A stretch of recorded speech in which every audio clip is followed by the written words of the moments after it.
قالت له روح نام. رحت نام في الغرفة الأخرانية في الدار. عاد وأنا نايم صحيت لقيت نص برا ونص جوا. عاد بالعافية طلعت ونزلت تحت السقف وقعدت أزعق عشان يطلعوني، عشان خايف من المنظر. كان الحيطة يعني طايحة وتحتي كله، لو تحركت شوية لكن طحت. بزعق أجوا طلعوني من فوق السطح. أجوا 2 شالوني نزلوني، أجوا جاري طلع وعي وقال رحنا على المستشفى، وتعرفت على جثة اللهان الله يرحمهم، وخلص هاي القصة كلها. مين استشهد؟ استشهد أمي وأبوي وأختي الصغيرة وأختي اللي أكبر من صغيرة بسنة، وأخوي وأختي الكبيرة أصغر مني ب2 مفقودة للحين. طبقنا كم سنة؟ إحنا آخر طابق، الطابق السادس. قديش أعمار إخوانك؟ أصغر أخت 2، في واحدة 4 سنين، وأخوي عمره 10 سنين، وأختي 12 سنة، وأمي 36 سنة، وأبوي 42 سنة. يعني العائلة كلها ذهبت شهداء؟ كلها ذهبت شهداء إلا واحدة مفقودة، بس أنا وأختي مش عارف وين.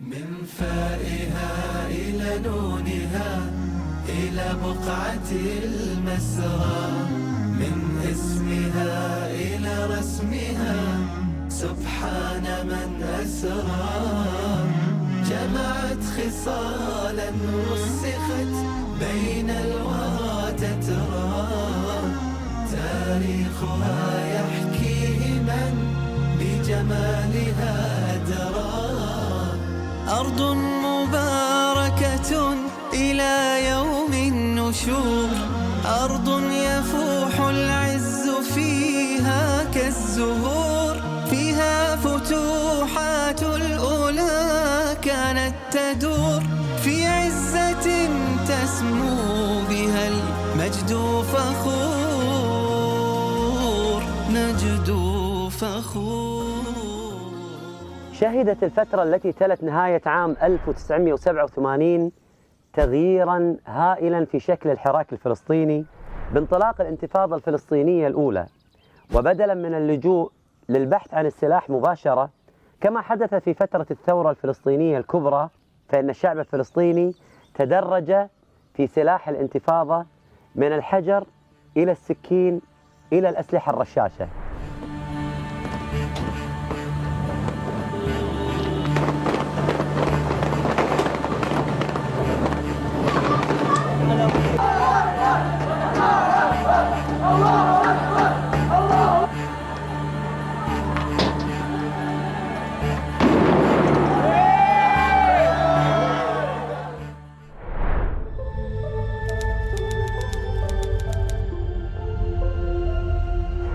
الانتفاضة الفلسطينية الأولى استخدمت إسرائيل القوة المفرطة في التعامل مع الفلسطينيين خلال هذه الانتفاضة، وأعلنوا سياسة تكسير عظام الفلسطينيين عند اعتقال أي شخص خلال هذه الانتفاضة المباركة.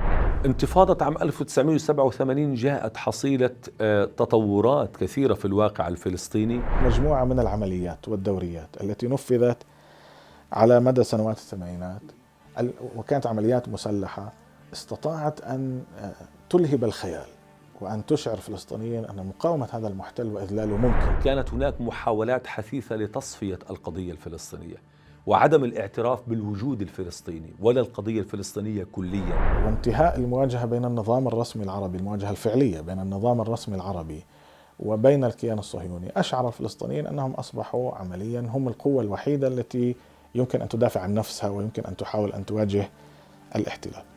ثم جاء خروج منظمة التحرير من لبنان لينهي التعويل على القوة المسلحة الخارجية. كانت شرارتها الأساسية اعتداء القوات الصهيونية على بعض العمال الفلسطينيين، لكن سرعان ما تحولت إلى انتفاضة عارمة امتدت من عام 1987 إلى عام 1993. فثار الشعب الفلسطيني في غزة وهاج أن هذا عمل متعمد وعدواني من الإسرائيليين. ولما جاء الإخوة في ما بلد جباليا لدفن القتلى حملوا النعوش وساروا بها في شوارع القرية مرة واثنين وثلاثة حتى استطاعوا أن يجمعوا أكبر عدد من الناس في الجنازات. نعم. اتجهت المسيرة الجنازة إلى المقبرة الكائنة بين قرية جباليا ومعسكر جباليا للاجئين.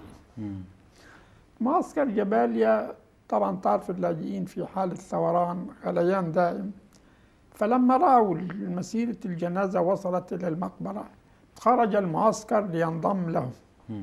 بعد أن فرغوا من دفن الجنازات الحماس والهيجان دفع الناس للتوجه إلى مركز الشرطة وهو قائم بقرب المقبرة، وهاجموه بالحجارة، ورد الجنود الإسرائيليون بالنار فقتلوا وسقط شهيد وسقط العديد من الجرحى. نقلوا إلى مستشفى الشفا في ذلك اليوم اللي هو يوم 9 ديسمبر. نعم. 12 ديسمبر عام 1987. وكانت هذه هي الشرارة الأولى. في هذه الشرارة الأولى التي كانت مصادفة. هناك كان تيار لصحوة إسلامية تأخذ شكل الثورة الشعبية، أصبحت القضية تعود إلى جذورها الإسلامية، هذا أيضا كان سبب. بد لنا من أن نواجه هذا المحتل حتى يزول عن أرضنا، وأننا على استعداد أن نستمر في تضحياتنا. ولماذا نضحي؟ كما قلت في العبارة يومها في ذلك البيان: وأنا الغريق فما خوفي من البلل. ولذلك كل هذه الأمور تفاعلت وتطورت إلى أن انفجرت عبر انتفاضة ما يسمى الحجارة أو انتفاضة السكاكين أو انتفاضة المساجد، كلها أو الانتفاضة الأولى. كل هذه التسميات تطلق على انتفاضة عام 1987. وشهدت محطات مفصلية، منها مجزرة الأقصى الأولى التي ارتكبتها شرطة الاحتلال في المسجد الأقصى المبارك عام 1990 بحق المصلين هناك، عندما أعلنت جماعة أمناء جبل المعبد نيتها وضع حجر الأساس لبناء المعبد الثالث المزعوم.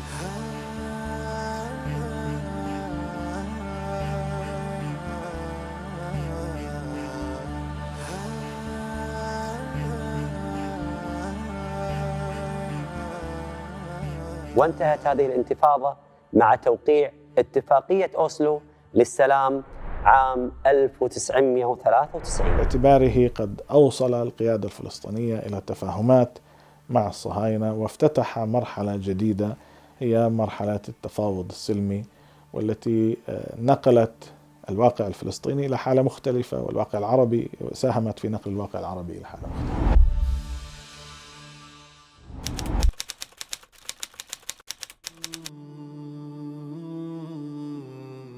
إنا لله وإنا إليه راجعون. والله إننا باقون على العهد، والله لن نستقيم ولن نعود عن هذه الطريقة.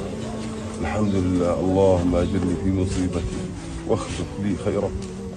الحمد لله رب العالمين. رسالتي أننا باقون على هذه الطريق ولن نتراجع أبدا، لن نتراجع أبدا، ماضون حتى لو حتى آخر. مين ودعت اليوم؟ نعم. مين ودعت اليوم؟ ابني وزوجتي وحفيداتي رفيق وريم 4. الحمد لله.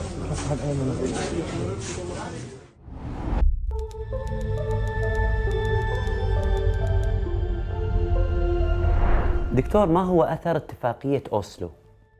طبعا كان أثرها شديدا جدا على الفلسطينيين وعلى العرب وعلى المسلمين وعلى العالم كله، لأنه لأول مرة يأتي واحد أهل البلد ويأتي ويتنازل عن أكثر من 70% من أرضه لصالح هذا العدو المحتل في لحظة ضعف. مؤتمر أوسلو الذي حصل ما بين المنظمة التحرير الفلسطينية وما بين دولة إسرائيل ممثلة بإسحاق رابين، وإسحاق رابين في ذلك الوقت كان رئيس الوزراء. إسحاق رابين في الداخل الإسرائيلي كان عنده معارضة كبيرة تتمثل باليمين الإسرائيلي داخل إسرائيل. اتفاقية أوسلو كانت النكبة الثانية. إذا كانت النكبة الأولى قد فرضت بقوة السلاح، فالنكبة الثانية قد فرضت بكي الوعي الذي استطاع السلاح أن يوصلنا إليه. لأنه منذ اتفاقية أوسلو أعيد عمليا تأسيس مقدار كبير من الاستيطان وقضم الأراضي في داخل الضفة الغربية برعاية وقائع أوسلو. أكثر من 50 سنة ونحن نقاتل، يأتي هؤلاء في جرة قلم يعني يعطون هذه الأرض لمن لا يستحق. هذا أمر أوجع قلوبنا جدا جدا، وتسبب في إحباط متمكن للغاية في نفوس كثيرين، خاصة ممن كانوا مؤيدين للثورة ثم فوجئوا بهذا الإحباط الكبير. في الحقيقة اتفاقية أوسلو كانت كارثة على الشعب الفلسطيني وعلى الأمة العربية والإسلامية. اتفاقية أوسلو اشتغلت بطريقة معكوسة فيما يتعلق بحركات التحرر. عادة عندما تكون هناك حركة تحرر تريد أن تنهي استعمارا، فتكون هناك الاتفاقات على القضايا الكبرى الأساسية: إنهاء الاحتلال، الانسحاب العدو من الأرض المحتلة، وإعطاء جدول زمني للخروج، وبعد ذلك تفصيلات. اتفاقية أوسلو مشكلتها أنها دخلت في التفصيلات ولم تحسم القضايا الكبرى، يعني أعطت حكما ذاتيا للفلسطينيين لكنها أبقت الاحتلال. لكن هذا الأمر أيضا أدى إلى غضب شديد في نفوس أصحاب الرؤية المجاهدة، أصحاب الحق الحقيقيين، فرفضوا هذا الأمر واعتبروه خيانة، واعتبروه إشارة من الله سبحانه وتعالى أنهم يجب أن يعملوا، أن يتسيدوا، أن يتصدروا، وأن يأخذوا زمام المبادرة بعد أن عجز هؤلاء عن بلوغ ما بدأوا به أمرهم. أوسلو نصت على أن جزءا من فلسطين سيصبح منطقة ألف ومنطقة باء ومنطقة جيم. منطقة جيم 58% إلى 62% من مساحة الضفة الغربية.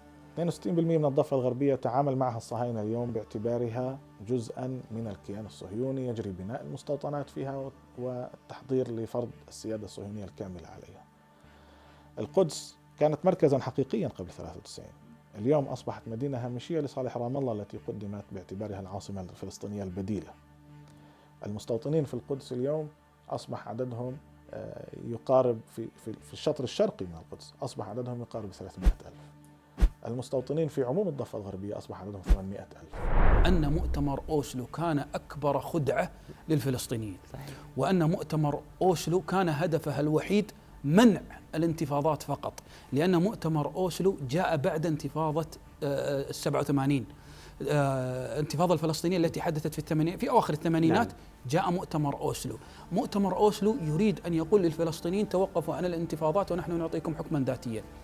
الذي ترتب بعد مؤتمر أوسلو أنه لم يتم التحرك خطوة واحدة من جهة الإسرائيليين باتجاه ما اتفقوا عليه في البيت الأبيض، ولا خطوة. نعم. وأكثر من هذا أن إسحاق رابين قتل على يد يهودي بتهمة الخيانة والتنازل عن أرض يهودية للفلسطينيين. لاحظ التطور الكبير الذي حدث في الداخل الإسرائيلي، وأيضا التطور الكبير الذي حدث عالميا، أن لا يوجد أي شيء في ظل هذه الاتفاقية، لا يوجد خطوة واحدة في التحرك باتجاهها. يعني لا شك أنه كان هناك خديعة فرضت على يعني أو وقعت بها قيادة منظمة التحرير، لكن هل هذه الخديعة لم تكن مقروءة؟ بل كانت مقروءة، كما جرى بناء الجدار بعد أوسلو، ولم نتمكن من أن نواجه ذلك سوى بالبحث عن مسار تفاوضي جديد. لو لم نكن أمام أوسلو لما كانت غزة تقاتل وحدها الآن.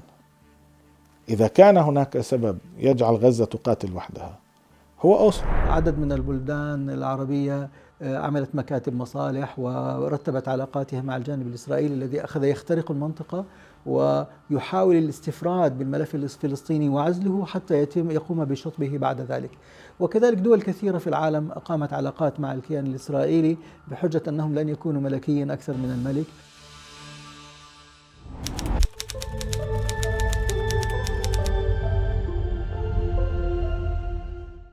الواقع اللي بيصير فينا حاليا صعب شديد للغاية، ما في أي حد في هذا الكوكب بيقدر يتحمل. الاشي الصعب انه مش لاقي انت حد ضايل، ما حدش باقي انه ضايل، كله الشعب قاعد بيموت، ما ماتش من القصف بيموت من الجوع، ما ماتش من الجوع بيموت من القصف. الواقع صعب، الواقع بيختلف عن الكاميرا، بيختلف عن التصوير، بيختلف عن كل اللي بتشوفوه على الانترنت. الواقع أصعب من هيك. انت لما ينزل الصاروخ جنبك هذا امر جنون، انت مش فاهم شو بيصير معك قاعد. صراحة يعني انا يا اخوان قاعد بقول لكم الواحد مش فاهم شو بيصير معاه، بطل العقل يقدر يستوعب شو بيصير معاه. يعني ما في طاقة، ما في اي اشي الواحد انه يصبر حاله فيه الا كتاب الله سبحانه وتعالى. بنواسي انفسنا وبنواسي قلوبنا إنه الله سبحانه وتعالى معنا وبس.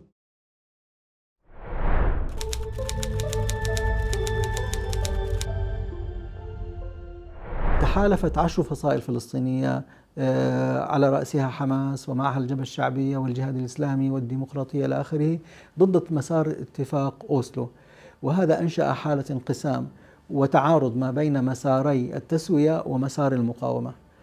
عندما نشأت السلطة الفلسطينية بناء على ذلك أصبحت السلطة الفلسطينية لأنها التزمت في اتفاق أوسلو بمنع المقاومة إطلاقا، أصبحت هي نفسها التي تقوم بقمع المقاومة وتطارد المقاومين، وبالتالي تحولت إلى أداة وظيفية بأيدي الاحتلال تطارد المقاومة ورجالاتها بحجة أن إيقافها للمقاومة سيفتح أمامها الطريق لإنشاء دولة فلسطينية، وبالتالي كان الجر وراء هذا السراب الذي استغله الصهاينة في تعميق هذا الانقسام ما بين التيارين، والذي ما زلنا حتى هذه اللحظة ندفع أثمانه بشكل كبير. الأمر الآخر من أثرها السالب جدا أنهم فهموا معظم العرب والمسلمين خاصة الذين كانوا يبحثون عن ذريعة للتطبيع مع الكيان الصهيوني، قالوا لا نريد أن نكون ملكين أكثر من ملك، فإذا كان هؤلاء الفلسطينيون قد فتحوا سبيلا لهؤلاء الصهاينة وأرادوا التعايش وبناء دولة وأرادوا تطبيعا وسلاما دائما ومستقرا، فلماذا لا نفعل مثلهم؟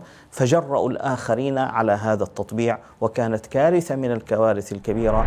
كما جرى بناء الجدار بعد أوسلو، ولم نتمكن من أن نواجه ذلك سوى بالبحث عن مسار تفاوضي جديد. لو لم نكن أمام أوسلو لما كانت غزة تقاتل وحدها الآن.